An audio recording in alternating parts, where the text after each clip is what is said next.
Okay so hi everyone, welcome back to my YouTube channel.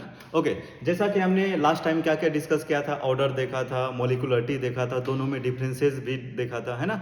Everything हमने determine किया था, उस पर कुछ मैंने होमवर्क भी दिया था, वो सभी चीज़ें करना। तो आज हम लोग आते हैं एक न्यू कॉन्सेप्ट को लेके, that is called what, integrated rate equation. Basically ये होता क्या है, देखो, रिएक्शन कोई फास्ट हो सकता है, स्लो हो सकता है, उसको हम लोग रेट के थ्रू मेजर किया था कि रिएक्शन कितना फास्ट होगा। ओके, तो अब रिएक्शन कितना फास्ट होगा उसको हम लोग मेजर कर सकते हैं विथ टाइम के हेल्प से, तो मेजर हमने किया था। बट यहाँ पे क्या होगा ना, यहाँ पे हमें उसको इंटीग्रेटेड के फॉर्म में, इंटीग्रेशन के फार्मूला अप्लाई करके हम लोग क्या करेंगे, इसका कंसंट्रेशन डिटरमाइन करेंगे। Okay, with time. तो बेसिकली होता क्या है कि मैथमेटिकल एक्सप्रेशन है, यहाँ पे तुम्हारे पास फार्मूला आएगा। ओके, तो इसमें हम लोग दो टाइप का देखेंगे, क्या, इंटीग्रेटेड इक्वेशन। जो हमारे सिलेबस में है, फर्स्ट हो जाएगा तुम्हारे पास क्या, जीरो ऑर्डर। फर्स्ट हो जाएगा तुम्हारे पास zero order equation, zero order equation. और सेकेंड हो जाएगा फर्स्ट ऑर्डर इक्वेशन। ओके, तो zero order equation and first order equation, दो इक्वेशन यहाँ पे होगा, zero order and first order.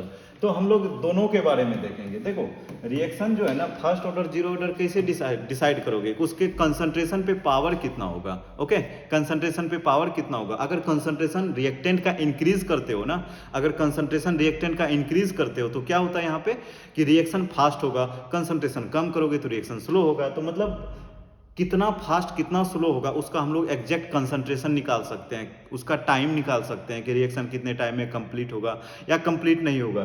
तो वो सभी चीज़ें हम लोग इस कॉन्सेप्ट में सीखेंगे। और ये जो कॉन्सेप्ट है ये क्या है, तुम्हारे पास जीरो ऑर्डर इक्वेशन के बारे में देखना है और फर्स्ट ऑर्डर। तो फर्स्ट हम लोग आ जाते हैं किस पे, जीरो ऑर्डर इक्वेशन। ठीक है, तो जीरो ऑर्डर इक्वेशन पे आ जाओ। तो अब ये जो तुम्हारे पास जीरो ऑर्डर रिएक्शन है, बेसिकली होगा क्या, चलो इसको हम एक एग्जांपल के थ्रू समझते हैं। सपोज कोई भी एक रिएक्शन है, रिएक्टेंट से प्रोडक्ट में जाएगा, यस या नो, यस, रिएक्टेंट से प्रोडक्ट में जाएगा। अब जब टाइम जीरो होगा, डेट मीन्स कि ओनली जब रिएक्टेंट होगा time is equal to zero, तो रिएक्शन स्टार्ट नहीं हुआ है। जब रिएक्शन स्टार्ट नहीं होगा ना, तो इसका हम लोग कंसंट्रेशन मान लेते हैं आर नोट। इसका कंसंट्रेशन क्या मान लेते हैं, concentration of R naught. Okay, अब आफ्टर सम टाइम्स, जब कुछ टाइम होने के बाद इसका कंसंट्रेशन प्रोडक्ट में कन्वर्ट होना स्टार्ट हो जाएगा, रिएक्शन स्टार्ट हो गया, तो इसका अमाउंट कम होगा और इसका अमाउंट ज्यादा होगा।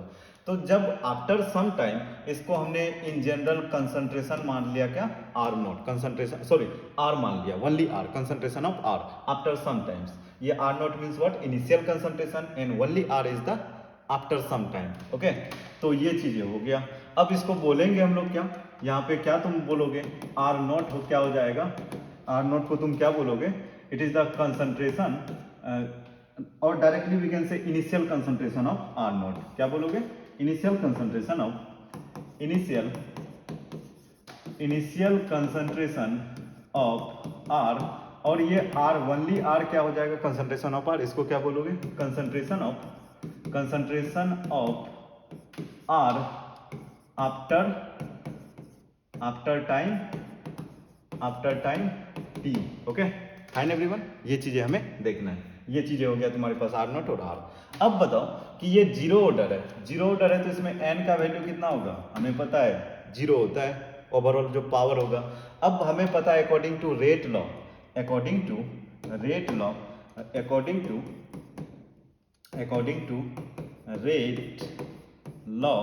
अच्छा, रेट लॉ के अकॉर्डिंग हमने क्या देखा था, रेट क्या हो जाएगा, directly proportional to concentration of reactant. तो और प्रोपोर्शनलिटी कांस्टेंट को क्या लिखोगे, और ये हो जाएगा कंसंट्रेशन ऑफ रिएक्टेंट, यस या नो, कंसंट्रेशन ऑफ रिएक्टेंट और to the power n. But यहाँ पे एन कितना है, एन हमारे पास जीरो है, तो ये क्या लिखोगे, जीरो। अब कोई भी क्वांटिटी पे अगर पावर जीरो होता है तो उसका वैल्यू कितना हो जाता है, इसका वैल्यू 1 हो जाता है। सो आर इज इक्वल टू, यहाँ पे क्या लिखोगे, के, वनली के हो जाएगा, इसका तो 1 ही है। सो आर इज इक्वल टू के। तो यहाँ से तुम्हारे पास रेट में अगर रेट और इनिशियल कंसंट्रेशन के बीच अगर तुम्हारे पास ग्राफ पूछा जाए ना जीरो ऑर्डर में, क्या हो जाएगा, यहाँ से एक रिलेशन आ गया, इधर तुम्हारे पास कंसंट्रेशन है और इधर क्या है, रेट है। चलो इधर कोई भी एक्सिस पे ले सकते हो, तो मैंने इस वाले पे रेट लिया, तो रेट क्या हो जाएगा, रेट तुम्हारे पास कांस्टेंट हो जाएगा। मतलब तुम कंसंट्रेशन कितना भी इंक्रीज और डिक्रीज करोगे तो रेट क्या होगा, कांस्टेंट होगा, रेट इंक्रीज और डिक्रीज नहीं होगा। इस टाइप का ग्राफ हो जाएगा। अगर तुम रेट को इस एक्सिस पे लेते हो ना, रेट को इस वाले एक्सिस पे, तो इधर कांस्टेंट कर देना, ठीक है। तो ये हो गया। अब ये एक और कॉन्सेप्ट है कि हमने according to rate law, rate of reaction के अकॉर्डिंग इसको हमने क्या देखा था, क्या पढ़ा था, याद करो।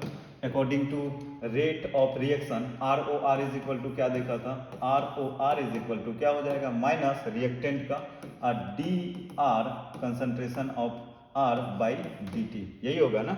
और इसी को तो हमने आर बोला था ना। तो इक्वेशन जो ये तुम्हारे पास है, किधर गया, इक्वेशन फर्स्ट और इक्वेशन सेकेंड, ये दोनों आर सेम ही है। तो हम लोग यहाँ से क्या लिख सकते हैं, हम लोग लिख सकते हैं minus d R by d t is equal to what, k. R is equal to क्या था, के था, ठीक है। तो फाइनली इसको तुम क्या कर सकते हो, डी टी को मैं उधर भेजता हूँ, तो ये हो जाएगा d concentration of R d R is equal to k d t. Okay, ये जो इक्वेशन है ना, इसको अब हम डिफरेंशियल काइंड ऑफ है, इसको इंटीग्रेट करेंगे। तो क्या लिखोगे, ऑन इंटीग्रेटिंग बोथ साइड, अगर दोनों साइड इंटीग्रेट करोगे तो क्या हो जाएगा, एक ये इंटीग्रेशन का ये साइन होता है ना, concentration of R is equal to k, constant है तो उसको बाहर करो और ये हो जाएगा dt। ओके, अब देखो इंटीग्रेशन, अगर तुम्हारे पास मैथमेटिकल ये एक रिलेशन होता है कि इंटीग्रेशन ऑफ dx करोगे ना, तो ये x होता है और साथ में क्या हो जाएगा, कोई एक कांस्टेंट लिखना पड़ेगा, एनी कांस्टेंट, ठीक है। तो अगर तुम इंटीग्रेट करोगे तो यहाँ से तुम्हारे पास क्या रिलेशन आएगा, ये तो माइनस होगा। अब dr है तो यहाँ पे d खत्म हो जाएगा, क्या बचेगा, only concentration of r is equal to k plus, और ये dt है तो d खत्म हो जाएगा, क्या बचेगा, इंटू t, और इसको क्या बोलोगे, प्लस में एक कोई कांस्टेंट लिखना पड़ेगा, ठीक है। तो फाइनली तुम्हारे पास क्या हो गया, minus concentration of r is equal to k t plus c. अब हमें c का वैल्यू फाइंड आउट करना है कि c एग्जैक्टली होगा क्या। देखो c कैसे निकालोगे, c निकालने का बेसिक और बहुत इजी क्या प्रोसेस है, देखो कि जब टाइम हमने जीरो रखा था, जब टाइम जीरो था तो कंसंट्रेशन क्या था, कंसंट्रेशन आर नोट था। तो मतलब क्या, अगर तुम टाइम जीरो रखोगे तो कंसंट्रेशन ऑफ आर किस में कन्वर्ट हो जाएगा, ये कंसंट्रेशन ऑफ आर नोट में कन्वर्ट हो जाएगा, ठीक है। क्योंकि उस समय जो डिकम्पोज आफ्टर सम टाइम वाला कोई कॉन्सेप्ट ही नहीं था, तो इनिशियल कंसंट्रेशन हो जाएगा, ठीक है। तो अब ये जो इक्वेशन है इसको हमने थर्ड मान लेते हैं। अब थर्ड इक्वेशन देखो, फ्रॉम इक्वेशन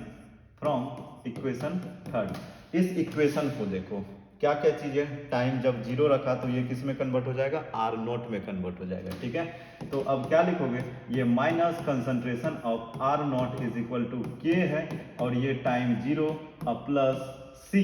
तो यहां से c इज इक्वल टू क्या आ गया, ये तो जीरो हो जाएगा quantity, so c is equal to minus concentration of R naught. Just ये वैल्यू क्या करना है, ये वैल्यू हमें इक्वेशन किस में पुट करना है, थर्ड में। तो अब लिख सकते हैं हम लोग, क्या लिखोगे, पुटिंग द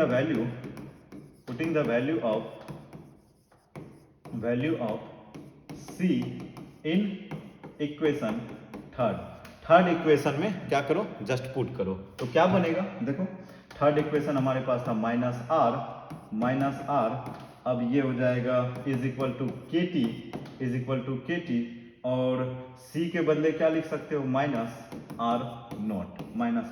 तो फाइनली यहां से तुम्हारे पास एक इक्वेशन आ जाएगा, क्या इक्वेशन आएगा, इक्वेशन हो जाएगा तुम्हारे पास क्या, इसको इधर लेके आ जाओ, इसको इधर लेके आओ, ठीक है।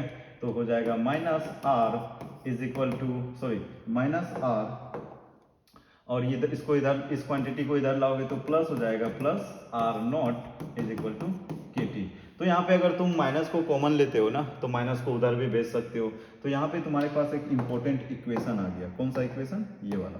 अब इसको याद रखना पड़ेगा, ये एक इंपॉर्टेंट इक्वेशन आ गया, किसका, first order sorry zero order reaction का एक इक्वेशन आ गया। अब इसको हम लोग फर्दर थोड़ा सा और सिंप्लीफाई कर सकते हैं क्या, यस कर सकते हैं, आ जाओ। क्या था, minus R plus minus R naught is equal to k t. तो अगर तुम्हें टाइम निकालना है, इस इक्वेशन से टाइम निकालना है, तो क्या करोगे, time is equal to, first of all एक और इसको और थोड़ा सिंप्लीफाई कर देते हैं, तो के टी इज इक्वल टू क्या लिखोगे, ये प्लस इधर ला लो, तो ये आर नॉट हो जाएगा, concentration of R naught minus R. तो यहाँ से टाइम अगर निकालना हो तो क्या करोगे, concentration of R naught minus concentration of R divided by k. तो यहाँ से तुम्हारे पास टाइम भी निकाल सकते हो, टाइम भी निकाल सकते हो, ठीक है। बट यहाँ पे हमें ग्राफ बनाना है, किसके बीच, कंसंट्रेशन के बीच और टाइम के बीच ग्राफ बनाना है। तो ये जो इक्वेशन है ना, इस इक्वेशन को उठाते हैं, ठीक है, ग्राफ एक ड्रॉ करते हैं, किसके किसके बीच, graph between concentration and time, graph between concentration and time. तो इस इक्वेशन को हम लोग लेते हैं, इस इक्वेशन को देखना एक बार, क्या था ये इक्वेशन, इस इक्वेशन को हम लोग क्या बोलेंगे, k t is equal to minus R plus R naught, यही है। अब ये जो इक्वेशन है ना, हम लोग y is equal to m x plus c पे इसको हम लोग पुट करते हैं, ठीक है। तो उसको पहले पुट करने के लिए हमें थोड़ा सा और इसको सिंप्लीफाई करना पड़ेगा, थोड़ा सा और सिंप्लीफाई। तो नेगेटिव, इसको नेगेटिव वाले पार्ट को इधर से एक्सट्रैक्ट करना, तो नेगेटिव अगर इधर लाओगे या जस्ट नेगेटिव से मल्टीप्लाई कर दो, क्या हो जाएगा, माइनस के टी इज इक्वल टू, ये माइनस माइनस प्लस हो जाएगा, कंसंट्रेशन ऑफ आर, और ये माइनस माइनस क्या लिखोगे, ये माइनस माइनस क्या हो जाएगा, ये हो जाएगा माइनस प्लस माइनस, तो ये हो जाएगा तुम्हारे पास क्या, आर नॉट। ओके, अब इसको जो है ना y is equal to m x plus c, तो अब ये हमें फाइनली हमारे पास इसको y रखना है, और ये mx हो जाएगा और ये c। तो इसके लिए क्या करोगे कि इस वाले पोर्शन को इधर भेज दो, तो यहाँ से तुम्हारे पास हो जाएगा concentration of r is equal to, इसको इधर सॉरी कंसंट्रेशन ऑफ r, इसको इधर भेजोगे तो माइनस के टी, और इधर आएगा तो क्या हो जाएगा, प्लस आर नॉट। देखो यहाँ थोड़ा सा कॉम्प्लिकेटेड लग रहा होगा बट बहुत ईजी है। ये जो है ना, इसको हम लोग y बोलेंगे, अब ये mx और ये क्या हो जाएगा c, y is equal to m x plus c. That means कि y क्या होगा, y एक्सिस, x हो जाएगा x एक्सिस, और k माइनस के को क्या बोलोगे, स्लोप, और ये आर नॉट इंटरसेप्ट हो जाएगा। तो अगर तुम इसका ग्राफ ड्रॉ करते हो, देखो ये तुम्हारे पास कंसंट्रेशन है, कंसंट्रेशन, और ये क्या हो जाएगा, टाइम, कंसंट्रेशन बाय टाइम। अब इसको हम लोग ड्रॉ कैसे करेंगे, देखो y एक्सिस पे क्या है, y एक्सिस पे कंसंट्रेशन ऑफ r हो जाएगा, और इस पे तो टाइम है, टाइम। अब देखना है कि स्लोप, देखो स्लोप क्या है, स्लोप ये m है, ये नेगेटिव। स्लोप अगर नेगेटिव होता है तो डिक्लाइन होगा, और पॉजिटिव होगा तो इस तरह से होता है ना, असेंडिंग स्लोप होता है, ठीक है। तो स्लोप नेगेटिव है तो कुछ इस तरह, इसका ग्राफ इस तरह का होगा, ठीक है। अब ये जो पॉइंट जहां पे कट किया ना, इसको बोला जाता है इंटरसेप्ट, क्या बोलोगे, इंटरसेप्ट, इस पॉइंट को बोलोगे इंटरसेप्ट, और ये इंटरसेप्ट कितना हो जाएगा, कंसंट्रेशन ऑफ आर नॉट, ये सी हो जाएगा इंटरसेप्ट। और ये स्लोप को क्या बोलोगे, ये स्लोप क्या रिप्रेजेंट करेगा, slope is equal to minus k, slope is equal to minus k for the first order, sorry for the zero order reaction. और आर तो ये हो गया, इंटरसेप्ट हो गया, स्लोप हो गया। तो ये तुम्हारे पास जीरो ऑर्डर का ग्राफ, बहुत इंपॉर्टेंट ग्राफ है ना, जीरो ऑर्डर का ग्राफ। तो इस तरह से तुम्हें माइंड में रखना पड़ेगा कि स्लोप डिसेंडिंग होगा, नीचे की साइड जाएगा, क्यों, क्योंकि नेगेटिव साइन है, ठीक है। और इसी को तुम क्या बोलोगे, इसी को बोलोगे m, m, m means what, slope, है ना, स्लोप। तो ये हो गया तुम्हारे पास जीरो ऑर्डर का इक्वेशन। जीरो ऑर्डर का इक्वेशन हमें बेसिकली याद क्या रखना है, एक ये इक्वेशन याद रख लो, और एक इक्वेशन ये किधर गया, हाँ ये वाला इक्वेशन याद रख लो। माइनस आर टी भी बोल सकते हो, क्योंकि एट टाइम टी है, minus R plus R naught is equal to k t, ठीक है। तो अब इस इक्वेशन को याद रखने के बाद अब हम लोग इसका कुछ एग्जाम्पल देख लेते हैं कि जीरो ऑर्डर का एग्जाम्पल क्या होगा। देखो जीरो ऑर्डर का एग्जाम्पल कुछ गिवन है, और ये थोड़ा सा प्रोसेस स्लो होगा बिकॉज इस पे ऑर्डर जीरो होता है। देखो डिकम्पोजिशन ऑफ गैसियस अमोनिया, तो अमोनिया है ना, इसका फार्मूला क्या होता है, NH3। ये गैसियस स्टेट में, इसमें अगर तुम कैटेलिस्ट डालोगे ना, किस टाइप का कैटेलिस्ट, प्लेटिनम, और यहाँ पे हाई प्रेशर पे रखा जाता है, तो ये डिकम्पोज हो जाता है किसमें, नाइट्रोजन गैस में, और हाइड्रोजन गैस में। अगर इसको बैलेंस करोगे तो इधर तुम्हारे पास 2 नाइट्रोजन आएगा, ये बैलेंस हो गया, और 3 हाइड्रोजन, तो 6 हाइड्रोजन, उधर भी 6 हाइड्रोजन। तो ये तुम्हारे पास एक बहुत इंपॉर्टेंट एग्जांपल हो गया। किसका एग्जांपल? जीरो ऑर्डर रिएक्शन का। एक और एग्जांपल है थर्मल डिकम्पोजिशन ऑफ HI। अगर HI है ना, अगर इस पे तुम कैटेलिस्ट डालो, कैटेलिस्ट डालने के बाद क्या हो जाएगा, ये डिकम्पोज हो जाएगा। Gold surface, gold AU catalyst इस पे डालोगे तो, ओके, AU कैटेलिस्ट, ये डिकम्पोज किस में होगा, H2 गैस प्लस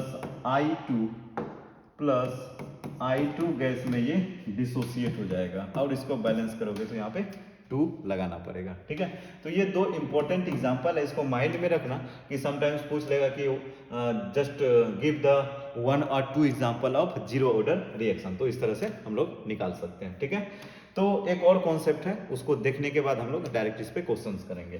तो एक और कॉन्सेप्ट क्या है, हाफ लाइफ टाइम। देखो हर एक रिएक्शन का हाफ लाइफ टाइम होता है। हाफ लाइफ टाइम होता क्या है उसको हम लोग देखेंगे। फर्स्ट ऑफ ऑल देखो कि हाफ जीरो ऑर्डर का हमें हाफ लाइफ टाइम निकालना। तो हाफ लाइफ टाइम किसको बोलोगे, देखो कोई भी रिएक्शन है ना, उसका स्टार्टिंग जो कंसंट्रेशन होगा, सपोज 10 है, और कुछ टाइम के बाद उसका कंसंट्रेशन धीरे धीरे डिकम्पोज होगा। 10 से हाफ लाना है, तो 10 का हाफ कितना होगा, 5 होगा।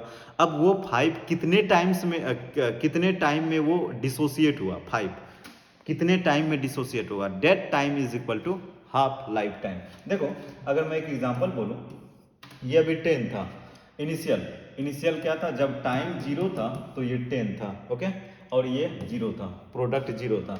कुछ टाइम के बाद हमें क्या करना है कि ये 10 को हमें 5 करना है, तो 10 से 5 मतलब व्हाट, हाफ हो गया ना, हाफ हो गया कंसंट्रेशन।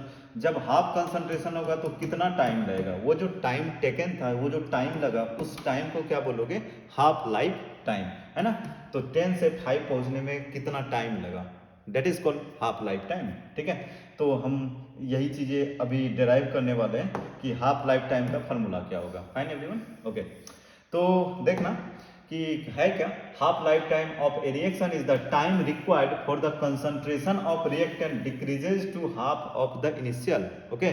तो हाफ होना चाहिए, डेट्स इट। तो अब देखो एक एग्जांपल मैं दे रहा हूँ, एक एग्जांपल, सपोज ये तुम्हारे पास रिएक्टेंट है, और ये रिएक्टेंट किस में जाएगा, प्रोडक्ट में। किस में जाएगा, ये रिएक्टेंट प्रोडक्ट में।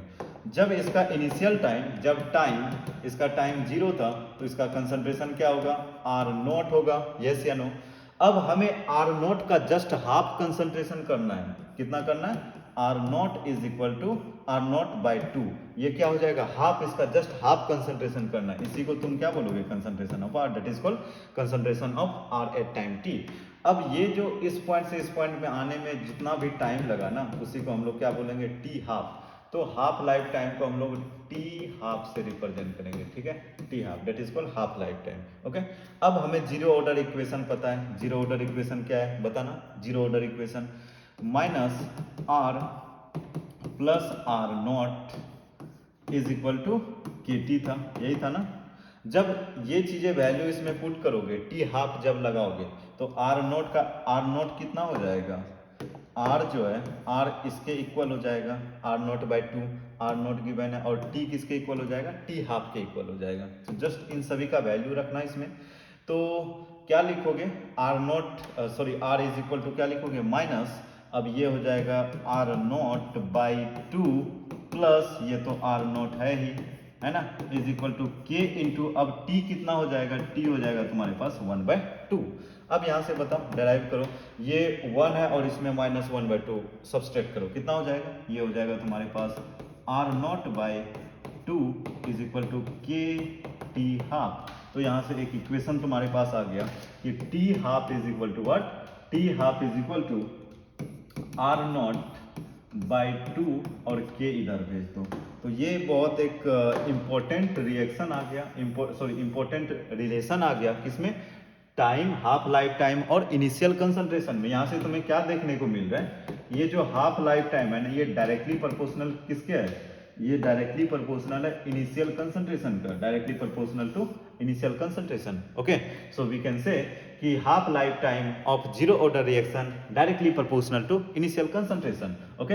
अगर तुम ग्राफ बनाओगे, किसके बीच, अगर ग्राफ बनाओगे तुम T हाफ ग्राफ बनाओगे इनिशियल कंसंट्रेशन और टाइम के बीच ग्राफ बनाओगे, टी हाफ टाइम के बीच ग्राफ बनाओगे, तो कुछ इस टाइप का ग्राफ आएगा, इस तरह का। मतलब जितना तुम टाइम इंक्रीज करोगे उतना ही कंसंट्रेशन भी इंक्रीज होगा। ओके, तो टी हाफ का मीनिंग यही है। और अगर थोड़ा सा इसको और तुम समझो कि और हम इसको किस तरह से समझ सकते हैं, देखो इनिशियली जो रिएक्टेंट था, रिएक्टेंट ये किस में कन्वर्ट हुआ था, प्रोडक्ट में हुआ था, यस। अब इसका इनिशियल कंसंट्रेशन कितना था, इनिशियल कंसंट्रेशन कितना था, आर नॉट था। अब हमें इसको कहाँ पे लेके जाना है, इसको हमें लेके जाना है R naught by two, R naught by two.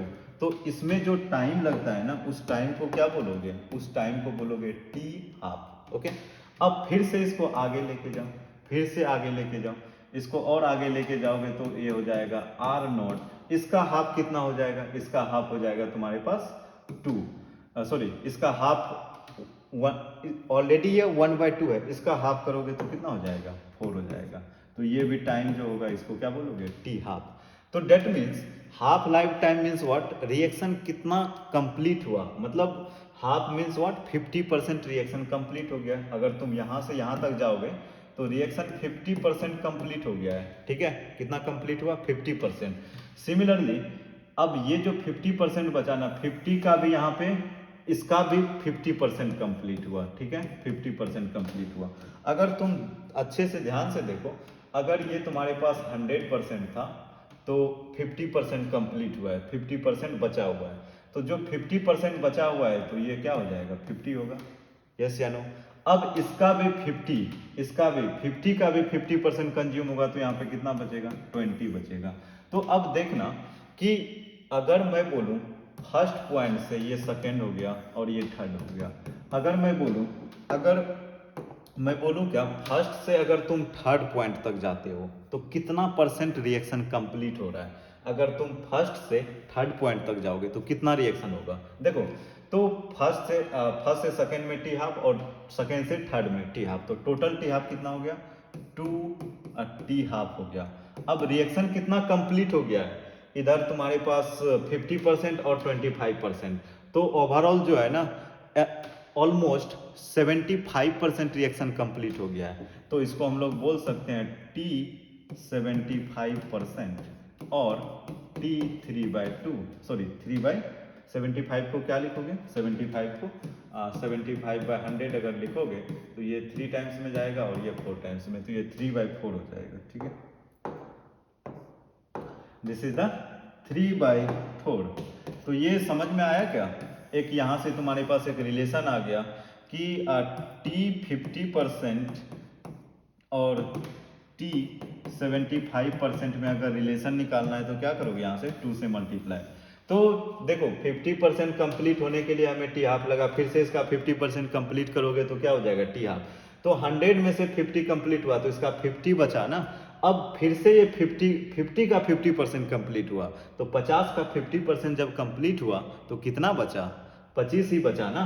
तो इसका मतलब कि इनिशियल में देखो 100 था और फाइनली कितना बचा, ओनली 25 बचा है, 25 बचा है। तो डेट मीन्स कि 25 को ही क्या बोलोगे, 25 को क्या बोलोगे, वो रिमेनिंग अमाउंट है। और कितना कंप्लीट हो गया है, जितना कंप्लीट होता है ना उसी को हम लोग क्या बोलते हैं, टाइम, कितना टाइम कंप्लीट होने में लगा। तो डेट मीन्स 75% कंप्लीट होने में हमारे पास टी हाफ कितना लगा, 1/2। ये भी एक इंपॉर्टेंट रिलेशन है, ठीक है। चलो इस पे एक हम लोग क्वेश्चन करते हैं। क्वेश्चन क्या है, देखो एक सीबीएसई में पूछा गया, देख लो 1 मार्क्स में एमसीक्यू है। अब बहुत इजी क्वेश्चन पूछा है, क्या क्वेश्चन है, देखो इसमें पूछा है क्या, slope in the plot of R versus time, reactant versus time for the zero order. अरे ये तो बहुत इजी है, ये देखो ये तुम्हारे पास टाइम था और ये कंसंट्रेशन ऑफ रिएक्टेंट। अब ये स्लोप कुछ इस टाइप का था, इसको हमने बोला था इंटरसेप्ट, इंटरसेप्ट ये आर नोट था और ये स्लोप क्या था, स्लोप नेगेटिव में आ गया था -k। तो देख लो इसमें -k किस में है, ये हो गया तुम्हारे पास जीरो ऑर्डर का रिएक्शन, ठीक है। एक और क्वेश्चन देखते हैं, एक और क्वेश्चन देखो, इस क्वेश्चन में क्या बोला है कि decomposition of ammonia on the platinum surface is zero order reaction. ये तो जस्ट अभी हमने एग्जांपल देखा था। अब पूछ रहा है कि the rate of production of N2 and H2, rate पूछ रहा है। ये थोड़ा सा अच्छा क्वेश्चन है, कैसे करोगे, देखो NH3 है, NH3 ये डिकम्पोज किस में होगा, N2 में, और H2 में डिकम्पोज होगा। इसको बैलेंस करने के लिए इधर 2 लगाओगे और इधर 3, यही होगा। अब रेट पूछा है ना, तो रेट पूछा और K का वैल्यू गिवन है, तो यहाँ पे बताना रेट इज इक्वल टू क्या लिखोगे, K into concentration of NH3। अब जीरो ऑर्डर है तो पावर क्या लिखोगे, 0, तो यहाँ से R is equal to K आ जाएगा। तो यहाँ से एक रिलेशन आ गया, क्या रिलेशन आया, R और K में क्या रिलेशन आ गया, R is equal to K, और K का वैल्यू गिवन है 2.5 into 10⁻⁻⁴ mole per mole litre per second. Okay, ये तुम्हारे पास R का वैल्यू आ गया, किसका आया, R का।